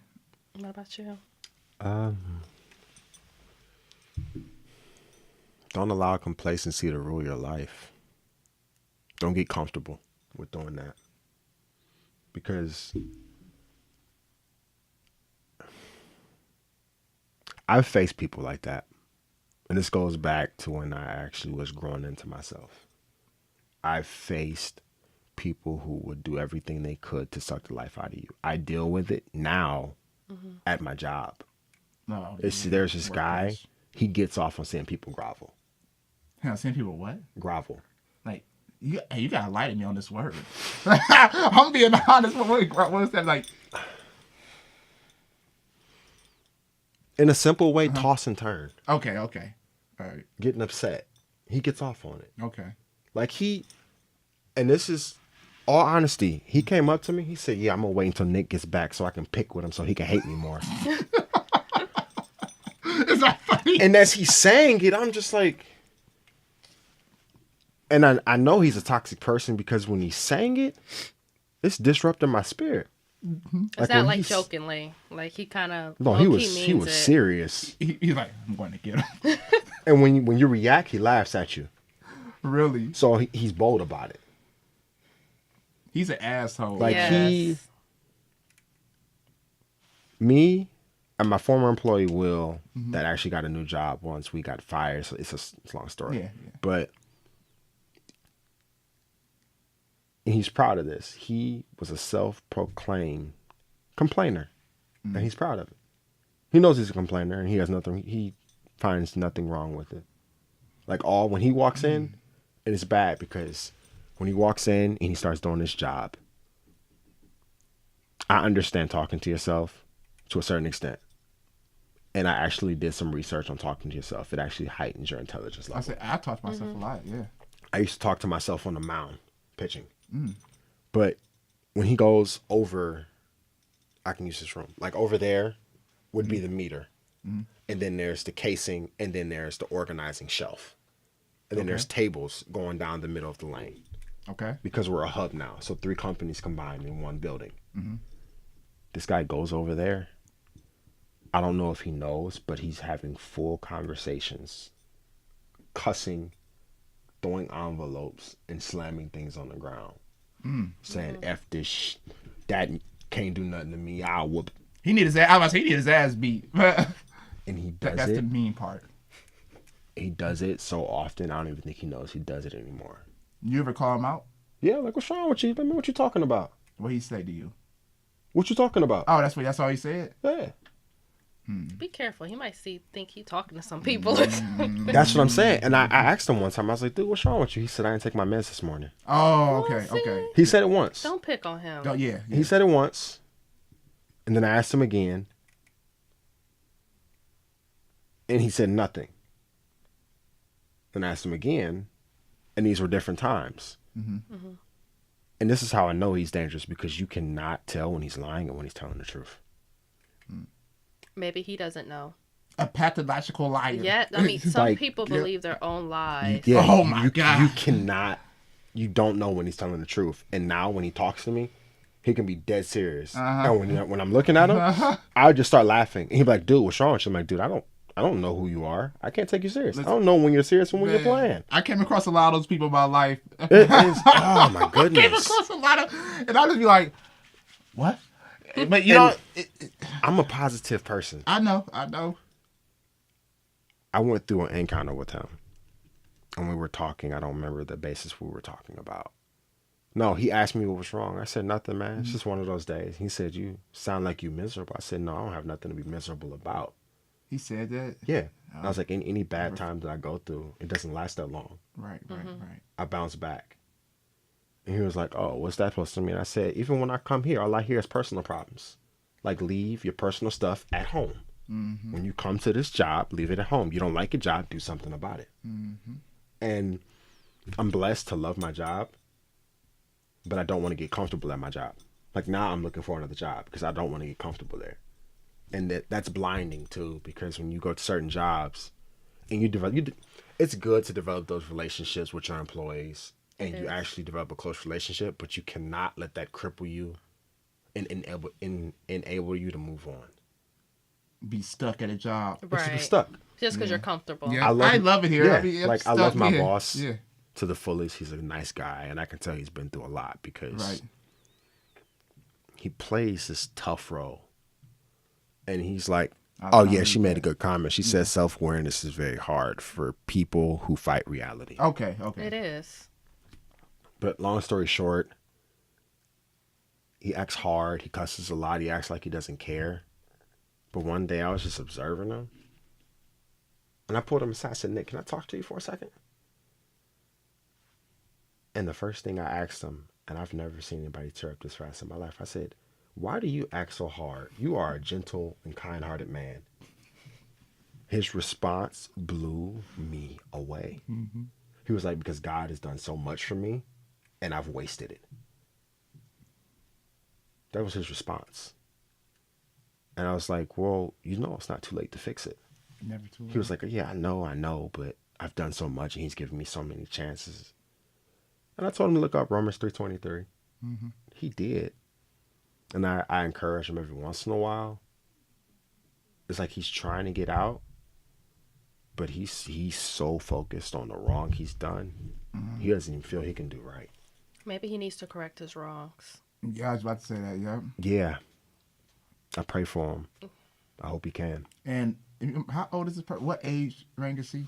Like around? Most of the people I work with, the youngest in my group, like that work for Case. The person he's talking about, talk to, yeah. Most of them are. The youngest is like 50 something. Oh, wow. So these are older people. You know, I learned that. When really? Go ahead. When you talk to, sorry, my fault. I just gotta get this out. When you talk to older people, that could be your biggest motivation ever in a way, because they tell you some things like, of course, they always like to, yeah, you're young, go have fun, whatever. I wish I would have did that. I wish I would have. I always hear that from older people. I do too. Yeah, definitely, always. That's a part of grief. Yep. It is. That's a part of grief. And I'll be like, yeah, I get you, but I know you're older, but you still can do that now. You know what I mean? Yeah. And, oh, no, I'm older now. Like, no. So that, you tell me you've been living for the past, 55, 25, or 35 years feeling this way? Mm-hmm. Like, and you gonna wake up tomorrow and feel that way again? No. You can change that now. They said go fix those problems, or go center yourself, go do something, do something to better yourself. And I just hate hearing that, but I also love hearing at the same time. Well, those people are hard to deal with, and it hurts to see them, because you do have people who believe they're born to live and die, and they're not born with a greater purpose. You have those people. Yeah. Especially the older generation. Mm-hmm. Yep. That's how they were raised. They were raised like, you don't do for you, you do for others. And by others, mostly it's their family. Mm-hmm. And as sad as it is, you gotta kind of thank them, because a lot of us wouldn't be here if it wasn't for that father that went to work every day, that mother who sacrificed. So you gotta appreciate it. It's sad. Yeah. And I wish they would have enjoyed life more, but you do what you're taught. And that's what I'm saying, that cycle. Yep, because my parents ain't hardworking. Without them, wouldn't be here right now. None of this stuff would be possible. Hardworking class parents. And I know their generation is just, it's very different than ours. Ours is more like, we're all over the place, honestly. And they look at us as unstable in a way. I'm like, no, it's not that. It's just, their generation is just, that was it. Right. Back then, it wasn't, college was college is kind of new when you think about it. It's not really it's been out, but for, the black culture. It wasn't needed. It was for us, because the older generation, you could just go to a car dealership, work there, and you're making $50,000-$60,000. Now you got to get in debt to make $50,000-$60,000. Yep. That's what the generation about. Hey, get a job, Ford start workers, family. Chevy workers. Yep. It's gone now, though. What parents deal with now, that's actually, and it's really up to us to spot it, but a lot of parents, they're struggling with fear. They care so much about us, and I'm not speaking for everybody. I think that's his parents' natural instinct. Yeah. My parents the same way. But it just becomes dangerous. Like, I understand you're fearful for your children in this world. Mm-hmm. Totally understandable. But do not allow your fear to take over your life to the point where it's boiling over into your child's life and you're crippling your own child. Ooh, yeah. That's real. The reason I say I'm not saying this for everybody is because this is my own personal experience. Yeah. Mm-hmm. I kind of see that, but I will say, speaking from the parent side, I'm not a parent, but I get it, because our generation is unstable, unlike others. You have people that, no, seriously, you have people that are doing good. They went to school, They got their jobs. And not saying you have to go to school. You don't. You can find your life without going to school. But then there's people who haven't. And they're still doing their McDonald's jobs, working at the mall, barely getting by. And it's like the parents don't know which way you're going to go. And sadly, if you stay that way, the way this economy is going, you can't live off of $8, $9 forever. You can't. You can't. And that's scary because they used to be able to do that. With it was ease. hard. It was hard, but yeah, I know what you mean. It was doable. Yeah, yep. And that's not doable in this economy. I mean, most people rent, especially in like Cleveland, it's like what, $600 at minimum. Yeah. That's why I hear all the time, $650. Without utilities. And then you need transportation. Oh my goodness. Car insurance. You know, now Wi-Fi. Gotta eat. We have a lot more bills than they did too. Yeah. Credit cards. All this stuff. And it's bad the way they deal with it, because now they say either you going to school or you work. If you ain't going to school, you got to work. That was my but now working won't even cut it. No. Nah. Working won't cut it. Unless you're working 3 jobs, and guess what? You're gonna be burnt out. You got to work like a slave to make enough to get off. Yeah. That's true. That's bad. Yeah, that's true. So, I mean, for people that are going in those situations, I do pray for them, though. You know, I do too. I really pray they know they're better than that, though. At the same time, it's like, it's tough. Do what you gotta do to maintain, but put in applications to different places. Yes. Tough. You know, just do that. Keep on working. I ain't trying to tell you to quit your job and just somehow magically pay your bills off, whatever. Right. But do what you gotta do. But always try to upgrade in life. Yep. Never stop trying to upgrade. Yep. Do what my dad said. He said something so profound to me when we were talking the other day. He was like, when he was growing up, he didn't worry about what he didn't have experience to do. He just started applying for jobs that he knew that he thought he couldn't get at all. And he just started putting his resume out there, and something eventually fell through. That's true. Yeah, yep. It will. Reach for the stars, and you'll hit something eventually. And then two, I think our generation's so worried about having this perfect life. Like, you have to have the nice car right away. You have to have the nice house right away. You gotta have the perfect job right away. Yep. No, take that sucky job, because you know what? 1 year of experience, then you can get the nice job. Take the sucky car, because it's gonna get you to work so you can earn the money to get the nice car. You gotta start somewhere. You're right, because I want a Maserati right now.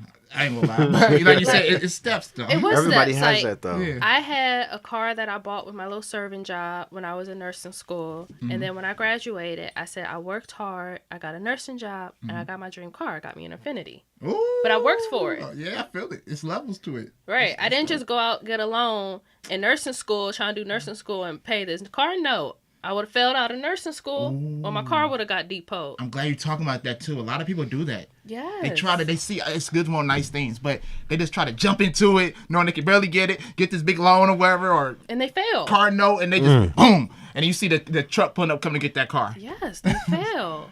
It's steps to it. Yeah, gotta be patient. And it's okay to have nice things. I'm not saying don't. Yeah. But use it as a way to treat yourself. You have to earn that nice thing. What did you do to get it? Because if you just got it because you felt like it, you didn't earn it, and you're not going to appreciate it. I went through that. I was very impulsive spending. I didn't spend my money, but I was very impulsive. I would go see something cost $800 and go buy it. And then 2 days later, be like, I shouldn't have bought it. I shouldn't have bought it. And then, can I return this? Oh, you can't return that. Fuck. And now I'm stuck with this thing. I use my credit card for it, so now I'm over here stuck. Yeah. You're right. You're right. I personally did that. That issue's big, though. Really big. It would trap you if you let it. Mm-hmm. No, buying, how can I put it? Buying stuff, even though you can't afford it. Credit. That issue is so big. Mm-hmm. Because I believe that, but I also believe now with our generation, they have the term happiness so confused. Mm-hmm. And what you ever say, go ahead. You ever went on social media and you looked at rappers and then you looked at our generation, you just looked at the kids and the pictures that they post? Mm-hmm. They're trying to mimic them. When you actually look at these pictures, they don't want you to see them. They want you to see what they have. Mm-hmm. And they're so stuck in it. A lot of the kids that I grew up with in high school, everything you said is what matters to them. Having 3 cars, having a Pimp My Ride car. Right. That was the thing. Yep. Having $200 jeans, a $500 shirt, a $1,000 belt. Those are the things that matter to them. Materials, yeah. And they honestly think that's the definition of manhood. They think that was just success too. You can I got this rollie. I'm successful now. I'm like, bro, you owe like $8,000 on that rollie. Right. Hey, with a 30% APR. But hey. And then you have these kids that get 2019 Nissan Altimas. For what? That's true. Mm-hmm. At an early age too. I know a lot of people say early, like I said, the early age is cool. Like you said, it's good to get nice things, but you gotta like look at like you said, earn it. Like I earned this. You know what I mean? I worked my ass off for this. Yeah. You will. Renee, I just went and got it. No, I can't. Make sure you can afford it. But I have a quote too that I kind of use a lot for younger people, and just because you can buy something doesn't mean you can afford it. Just because you, and like this, especially for females, just because you have $1,500 saved up so you can go get you that Gucci purse, can you afford it? What if your car breaks down tomorrow? Do you got money to fix it? What if a family emergency comes up? Can you pay for it? And the answer is no. Then you can't afford that purse. You got the cash, but you can't afford it because when life hits you tomorrow, you're screwed. I agree. And growing up, you experienced that so many times. Yeah. And eventually, you gotta learn from it. Eventually, you gotta learn from it. Man. Some people don't. Some people don't. And they keep doing like, bro, this your third time you went broke. Man, it's cool though, man. But get back up. Are you tired of getting back up? Like, I mean, it's cool. Always recommend get back up. But are you tired of falling down? Yeah. Right. Shit. I got a good question. What's up, man? Where do you think impulsive spending comes from? That's a good question. Because I used to be an impulsive spender. I was too. And it took time for me to learn how to manage that. Where does it come from? I think it comes from a lot of things. One, it comes from not growing up with it. If you grew up not having something and you finally have the money for it, of course you're going to want it because you never had it. Right. So that's one thing. Another thing, too, is sadly a point of emptiness. If you're unhappy, a lot of people do this. They go buy something because it makes you happy, right? That's true. I hear that a lot. People and it does make you happy. I'm not going to lie. Does, for a day. And until you realize the next day that you're still in the same situation. That object did nothing for you. And you're still in the same place. That's why I went to the Guitar Center and brought that little beat thing. Oh, it's going to be fun. And I was like, I don't want this. You know what I mean? Like, I don't want this. That's true. And, yeah. Are you brainstorming? I saw him. Jimmy Neutron, blast off! In grief recovery, they use this term called STIRB. I'm trying to think of the acronym. I'm trying to think of what the S meant. But what the phrase was something temporary energy relieving behavior. And it's when you said the shopping. I have a friend, and I kind of overheard her talking. And when she's upset, she'll go out and go shopping. And she'll spend money. Yeah. Because you feel better for that, like that second. Yeah. Honestly, Retail it does not therapy. last long. And I've watched it happen. I can understand like one pair of jeans, but I've seen it to the point where you're spending $300 On jeans? No, I'm talking about like when they're going shopping. My jeans be $29.99. On the shopping $15 for some jeans. Yeah, I shop at Walmart for my jeans. Hey, fucking too. Walmart and Target are my target places where I shop at. H&M and Levi. That's it. Levi too expensive for me. Yeah, I mean they are, but they last a good long time, They do bro. last a long time. Yeah. A long week, buddy. But that's true though. Impulsive spending does come from that. It could come from emptiness, feeling empty, trying to fill that void. It could come from, like a lot of people who grew up in poverty, big time poverty. It's just, I never had that, so I want it. I got a friend that's doing that right now. Just nothing wrong with that, but it's like... It's not. It's hard managing what you never had. Yeah. It's so hard. Keep money in the bank, though. You know what I mean? When you get that first job, and you got all that money, and you like, wow. And I don't know if your parents call it, my parents say it's burning a hole in your pocket. That's what my parents used to say. You want to go spend some money?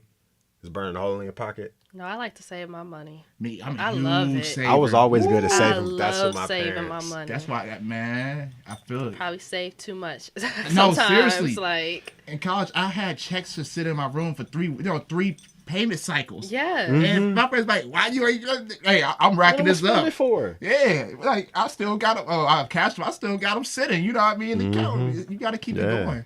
Sometimes you do got to spend money. We get trapped in saving. That can be bad sometimes, saving too much money. That's I know that why sounds crazy. I treat myself. That's why. But I earn it at the same time. You got to earn it. Okay, if I do this, I'm doing this. Exactly. I get this. That's something I'm learning to do. That's treat good. myself. Yeah. That's something I'm learning to do. Like, I would be happy for my accomplishments, but I would never go out and actually treat myself. You have to treat yourself. That's what I'm learning to do. You deserve it, bro. Yeah. And you'll appreciate it more. That's real. I got a question for y'all. Do you believe that time is an illusion? What do you mean? Yeah, I understand that question, but I don't. Okay, so I was talking to my friend last night, and I just randomly thought of this on some fried shit. I was like, time is really not real. All right, so when you go, y'all gotta read Stand Bill this was. So when you go to Euclid Creek or something like that, and you see the water flowing, right? And you see it just consistently going. It's not worrying about time. Of course, there is day and night, but it's hard for me to explain this. I'm gonna get it, y'all. I think I get where you're coming from. Yeah, but you're not gonna like my answer. Yeah, no, be real. I want to hear it. I don't think time is an illusion. I know people always say you have your whole life to figure something out. But learning from older people, I've learned that's not true. Like, if you let life get you and you get too comfortable and you start making them kids and you start getting in bills and you start getting in debt, it's going to be harder to do what you want to do. So, like, do you have a lot of time? Yes, but how are you going to use it? Because if you're not using it wisely, it's going to actually hurt you in the long run. That's true. I like that answer. So I get what you're saying. Yeah. I can't explain it. I do get what you're saying. Yeah. But if you don't use it for your benefit, it's going to hurt you. 100%. I agree. Because I try to live life without looking. I mean, I obviously have to look at time because it keeps us on the schedule. But I really try to live life without looking at time. Like, it be times I catch myself, okay, I'm going to do this by June. And it's like, why not do it tomorrow? Why not work towards it tomorrow? Well, it's like a deadline away. And I'm trying not to look at life that way. But unfortunately, the way time is set up, it forces me to in a way. But then it doesn't force me. That's just me doing that to myself. But yeah, I don't know. I kind of lost it. I know I got where you were coming from. Yeah, but when I get together, I'm going to ask y'all. I'm going to ask y'all the correct way. But yeah. Awkward pause. No, but I do get where you're coming from. Yeah, 'cause I was reading a book about that. Guys, like, time's an illusion is to keep us on a schedule, on track. It is. Yeah, and you have to use it that way, like on a schedule. Yeah. And I wish people learned that earlier in life so they would not waste their youth. Yeah. Like, I know people are like, oh, you're in your 20s, live it up. I'd rather work my 20s off. Because if I work my 20s off, I can live up my 30s, my 40s, my 50s, my 60s until I die. You reap what you sow. Yeah, grind. I'd rather go through this stressful grind wherever right now. Right now, I ain't gonna lie. I wake up Sunday, it's like, oh, man. You get burnt out. But it's like, fuck, I'd rather get burnt out now. So in a few years, I'd be like, oh, thank God. Exactly. I don't want to be living it up in the club. I'm not a club person. Right now, and then still struggling later on in life. Like, what was the point of that? What's the point? I had fun, no, but you broke. And I'm old, so now my body can't take it. Yeah, now you stuck. You have those people who try to live it up when they're trying to make something for themselves and wonder why they can't get anywhere. Yeah, that's true. Like I have a lot of those people. I used to have a lot of those people in my circle. Like, they were asking me to go on these big cruises and stuff, and I was like, no, I got stuff that I need to do before I go on this cruise. And it's like, well, you can make time. I said, yeah, I'm gonna make time for what I have to do before I do what I want to do. Yeah, you should travel though, bro.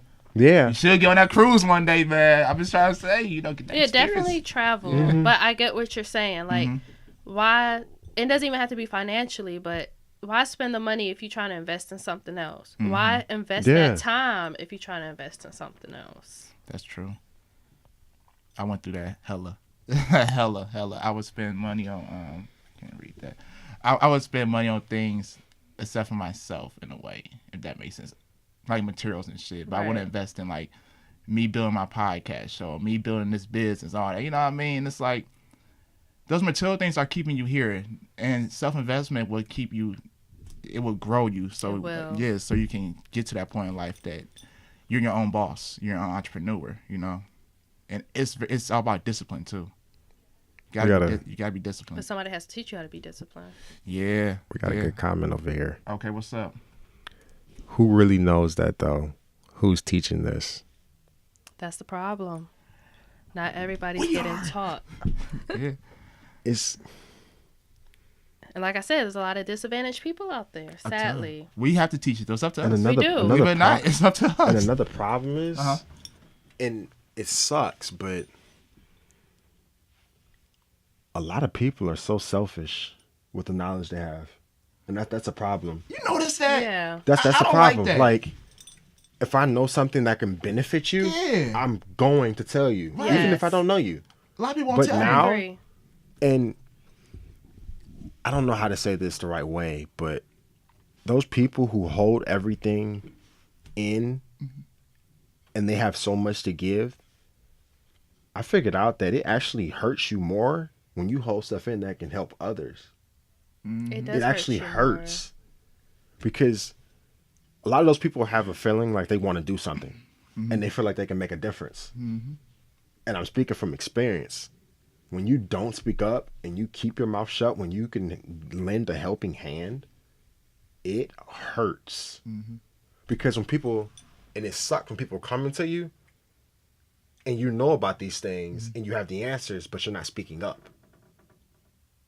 It honestly creates a sense of internal conflict because you're coming to me with a situation that I'm knowledgeable about, but because I'm being selfish with what I know, I'm trying to keep it from you, I'm still hurting myself. Yeah. Yeah. Yeah. 100%. And I think too, man, people get scared because they don't want to tell you because they don't want to lose what they have. But honestly, Insecurities. Yeah, insecurities. But what I have, I can tell you because, not to be cocky, but I'm good at what I'm good at. And while I will teach you and I will help you to be as good, you're not going to take what's meant for me. What's meant for me is meant for me. Yep. And that's why I teach people to do podcasts and stuff. Yeah. People ask, how you do? I send people like a whole ass email to get podcasts set up. I'm not like, oh, I want them to podcast be better than mine. Like you said, not trying to be cocky, but I know what's for me. I know what's good for me. Exactly. And if you have a potential to get your knowledge out through your podcast, I'm more than happy to help people, Yes, get on the path. Get on Because the they path. can't take what's meant for you. That's important. And I talked about that. If you don't, I don't remember where I saw it, but yeah, she's been making some good comments. She said What's her next comment? number 4. She said, you guys are, but typically the black community won't share the knowledge. And then after that, she said crabs in a barrel.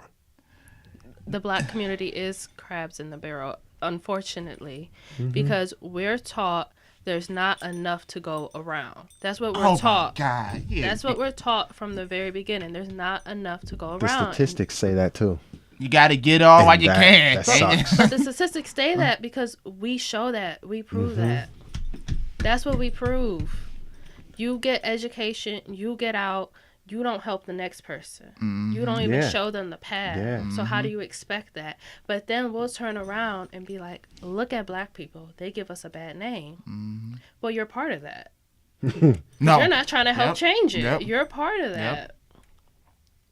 I'm so glad to say, I mean, I'm part of that still, but I'm not part of that at the same time. I didn't help people go to college, you know what I mean, to do so much. Yeah. It's up to them to put in the work, It though. is. It is. Like, I had 4 of my people come out to Toledo, you know what I mean? It's up to them to put in that work, though.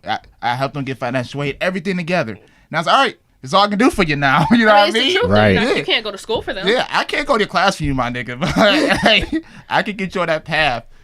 You know, all of us on the same path, but it's up to you what you want to do on that path, you know. And yeah, that's deep though what you said. That's true. It is. But yeah, the black community, we have a very good trait in our generation. Everybody wants to do their own thing. I feel that's awesome. But the problem is with us being so selfish and not wanting to help one another, there's going to be a horrific outcome to this, and it's going to cause a domino effect of emptiness, bitterness, loneliness. Failure. It's going to cause failure because you can't do everything on your own. Nobody can. But I'm pretty sure we all learned that through experience too. Yes, you can't. If people don't find what they're made to do, you will eventually become a part of something that's not yours. And that is the worst thing to happen. Becoming a part of something that's not meant for you. Right. There's no fulfillment in it at all. And if we don't start investing in each other and helping each other, it's going to be a lonely world. Yeah. Definitely. Yeah. I thought we're going to get it together. I thought our generation's going to get it together. I hope so. I really feel like it for us three here to be talking about this. You know, this 3 can turn to 3 million. You know, it's the things that we do and things we talk about. Honestly, we're already helping people. Believe it or not, we're on that path. Even if we can help one person, that one person can help 1 million people. You never know, because like, hey, what she told me, she's the reason why I did this, or wherever you say, it's like watch your post, like, oh, because of what you said, I do this now, and it can impact millions of people. It can. And you're Chain like, effect. whoa, yep. You're like, wow. Gotta come together, man. I really have huge faith in our generation. I'm that person. I know right now it's like, whoa, but no, I do too. I have huge faith. I believe we're going to be We're going to be ones with generational wealth. We're going to be the ones to really take lead and have something to leave behind. You know, but we gotta leave that selfishness behind. We do. That's going to be the hard part, because super hard. The trend right now, and I love the trend, but I see the negativity to it. Everybody wants to be a boss, right? Which is good. I want people to own their own businesses. I want people to invest. I want people to have careers. Right. But if you're just going to care about yourself, I don't see how that's going to help the community. Yep. I don't. I agree. That's one of my pet peeves, right? Right now, I mean, obviously, I got people here, me and networking and being in groups, but sometimes I can be a little too selfish. You know what I mean? And that's one thing I'm working on. It's like, I want to be a boss too. And I keep on thinking like, oh, like I got to, get on my own. That mindset. No, I think like you just work with people. Yeah. Help each other. Yeah. That's the key. That's what I'm trying to do now. Just work with people. See where it goes. Of course, I have my own personal things, but also, it doesn't hurt to bring somebody along. Yeah. It doesn't. I'm just glad to be a part of that group. Yeah. That actually wants to do something to help other people. Welcome. I was reading that long comment. Yeah. I was just about to say that, but I wanted to wait. She said, okay, so how do we change that? How do we help each other? We can say all day what we should do. I find we need to come up with some more solutions, not make the problem the focus. So some solutions of how you can help is, as generic as it sounds, just go do it. Go give back. Like, don't say you're going to do it. Just do it. Give something back, whether it's money, whether it's clothes, whether it's knowledge. Go to your library. If it's knowledge, go to your library. Ask for one of the free rooms. It's free. And promote whatever knowledge it is you want to share for a month. Just promote it hard on your social media. Wow. And then share that. It won't cost you any money. That's powerful. It won't cost you no money. It will just cost you your time. And if you think it's worth it that much, then give your time. You're doing it, bro. You're doing it. You I mean going to the library like that. Oh, you do should. Yeah, I do it. Oh, like, for real? Doing that? I need to. That sounds amazing. I do. Because I get so many questions about nursing all the time because it's such a popular thing. Everybody wants to get into nursing, but people don't know like how hard it is. So I just rent a room. Like I said, it's free. You just have to book it. I'm proud of you. Yeah. And just Q&A seminars. That's amazing. That's good. It just takes my time. It doesn't cost me no money. Let me know you have one. I would definitely come there. I want to do one on here because you can reach more people. Okay, for sure. Well, and it's whatever. Let's get it. That's a solution right there. Yeah. One thing that's so moving, and I used to do it a lot, but I'm going to start doing it more often. Is going to the homeless shelter. Yeah. You get so much from that. Yeah. Serving and talking to those people. I've yet to serve. I did it. Like, it was nice. That's cool. And I don't like saying those people. No, I get what you mean. When I refer to them, but going to the homeless shelter, like now when I see a homeless person, I used to look upon them with hurt, but now it's just like when I see them, I want to help. But I also admire them so much. That's real. Yeah, that's dope. That's what she said. Yeah, it's true. Just help. Just doing that. Doing something. We're trapped in our mind a lot. Yeah. We got all the stuff we want to do, but we usually land there like get your ass up and do it. Your mind. All right, let's just try today. Your mind can be your power or your prison. Yeah. And you gotta That's why reading is so important when it comes to self-awareness, like we've been talking about. Right. If you don't search for answers, like you only can take you as far as you can. Honestly. And you can't depend on your own knowledge and understanding to get you as far as you want to go. You have to go seek something different. That's true. Mm-hmm. That's one thing. That's honestly one thing I wish I would have took a lot more serious when I was younger. Mm-hmm. I took a lot more things personal instead of understanding the value of it. Mm-hmm. And it messed me up when I was younger, and it actually messed my relationship with my parents up too. But as I got older, then I suffered from it because I did it for so long. Now I have to remind them, say, hey, I understand what I did before, but I need you to talk to me now. You know, parents like, you gonna understand this later? Yeah. You gonna understand this later? Hey, it's true. Volunteer at elderly homes, gain knowledge. That's a good point. I want to start doing that. You know, my grandmother does that. She goes to the nursing home, I think once a month, and she gives them socks and I'm gonna have clothes to and start stuff. doing It's that, like, man. just something smooth like that. That's true, because we always think about money. We do like how to make money. That's how I give out my community. How? Make money. I'm like, okay, that's cool. Don't get wrong. But how about random acts of kindness? Right. Just like you said. That can go a long way. A long way. Like I'm in this in-class review course, and teacher name is Shelly. Like I said her name, and she's amazing. She legit tells people, like, in order to get, if you guys want to get really wealthy, to be honest, you got to be teachers. And I'm not talking about just standing in the class. You know, like you said, like how you teach seminars and, you teach lectures, and it's like teachers.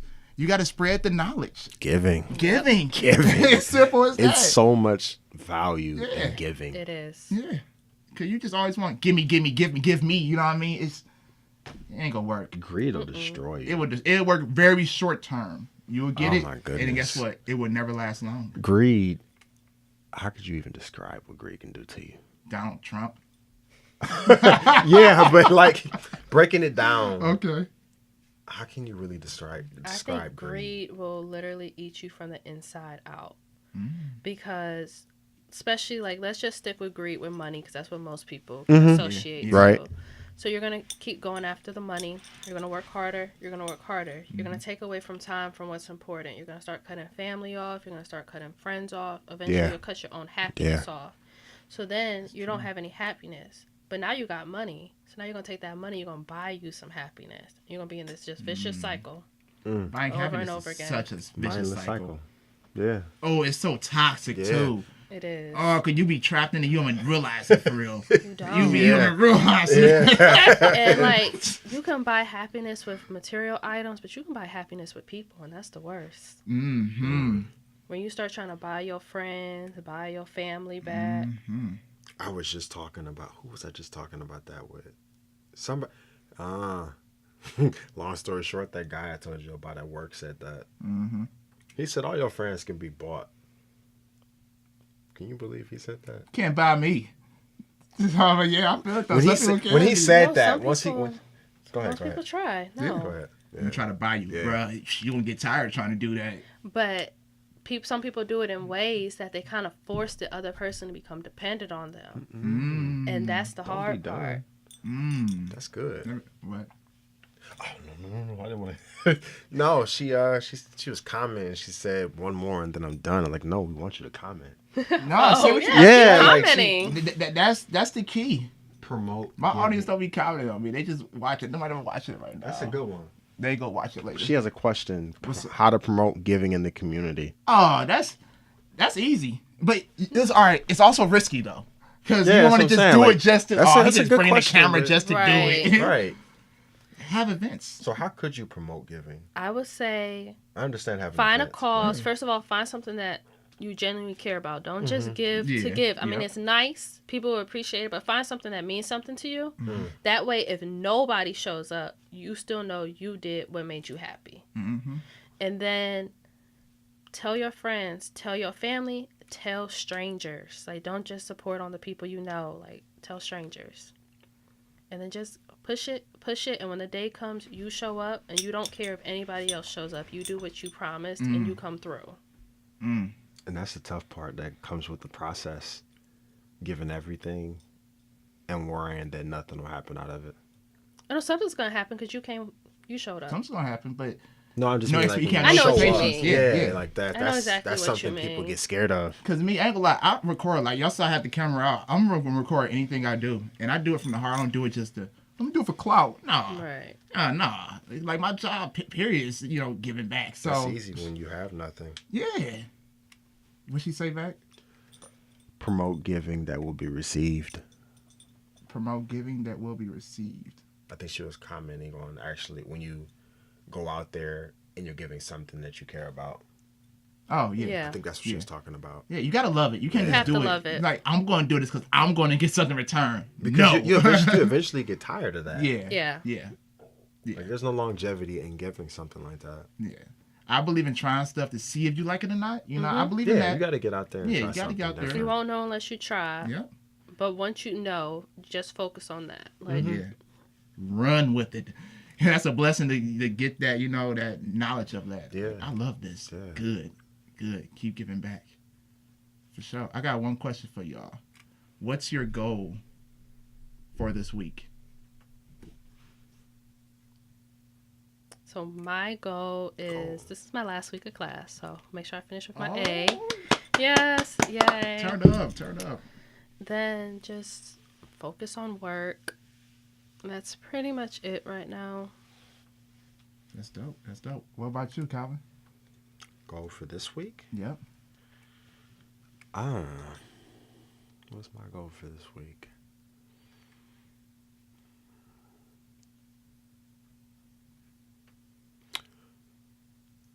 Actually talk about this collaboration with my brother.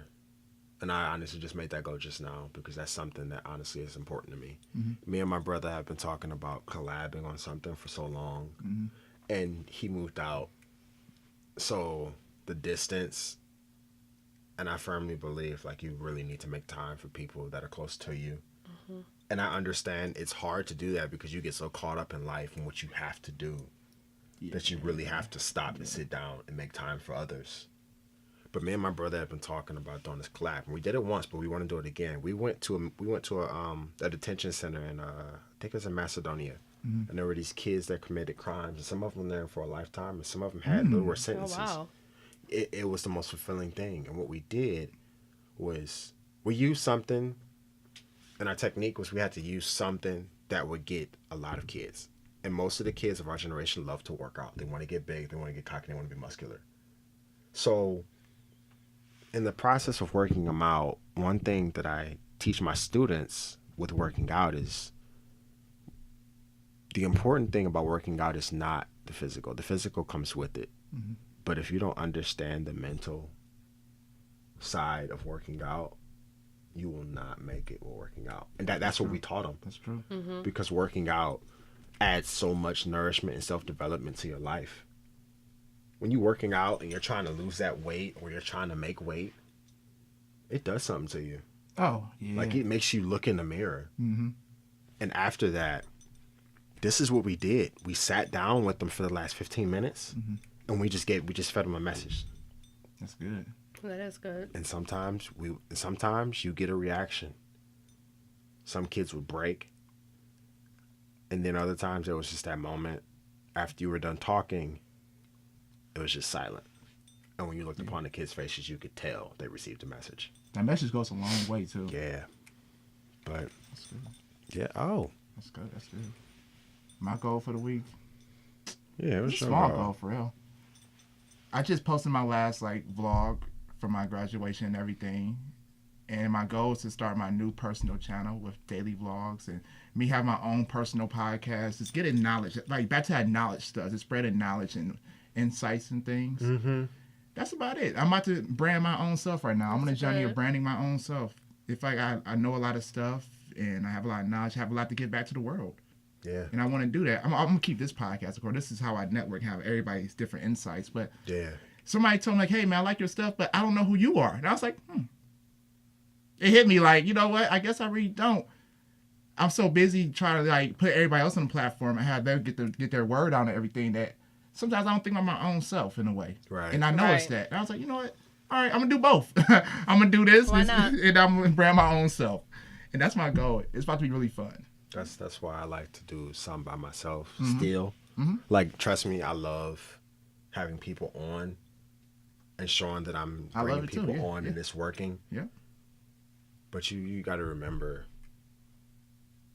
that it is about you in a way, and you still have to use you at the end of the day. 100%. You got that balance. You got to do them both. She responded to the goal. Go for it. Positively engage with others with finals approaching and working. Featuring life can be overwhelming, so stay positive and utilize mindfulness. That's a great goal. Finals week would destroy me. I used to, mentally, Shit. Finals week is tough. Yeah, that's a good one. But Thank God I don't got to deal with that this semester. Salute to y'all taking finals. Y'all gonna do this, though. That word mindfulness, man. I learned that in nursing school. Word, mindfulness. I learned it in there. I'm reading a book on it. It's amazing what they teach you in this book. It's phenomenal. That's dope. Yeah. That's dope. Well, y'all got any social medias y'all want to drop? Any last words you want to drop to the audience? Or the family? Sorry, fam. I call them the family. They my family now. I'm good. Good? Well, stay positive. Okay. That is one thing I will say. Stay positive. Okay. Yeah. I would say jump off the airplane. Be adventurous. You feel me? And, that's it. Throughout this week, I challenge you all to do something, and you too. What's up? Make a conscious effort to do something that you do not want to do every day. Challenge accepted. I'm recorded too. Make a conscious effort, and it's harder than I expected. But make a conscious effort to do something you don't want to do every day. Sure. Make a conscious effort to change your course of events and do something different, something that challenges you. Okay. It's a good challenge. Yeah. So. You as well, bro. Yeah, of course. For sure. I'd like to thank y'all today for coming through here and dropping y'all wisdom, greatness, everything.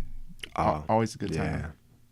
I had a really good time. I love this. Thanks for having me. Yeah. Thank you so much for coming on. Yes. Thank you. Thank you. Like, we try to find like different people to come on, and you definitely. If anybody else wants to come on, just inbox. For real. All right. Well, ladies and gentlemen, boys and girls, thank you for watching or listening to Lavish Journey podcast, where we create, inspire, and spread greatness. See ya. Can I post a picture real quick? Bye. Peace. Y'all ready to post a picture? Ready? 1, 2, 3. All right.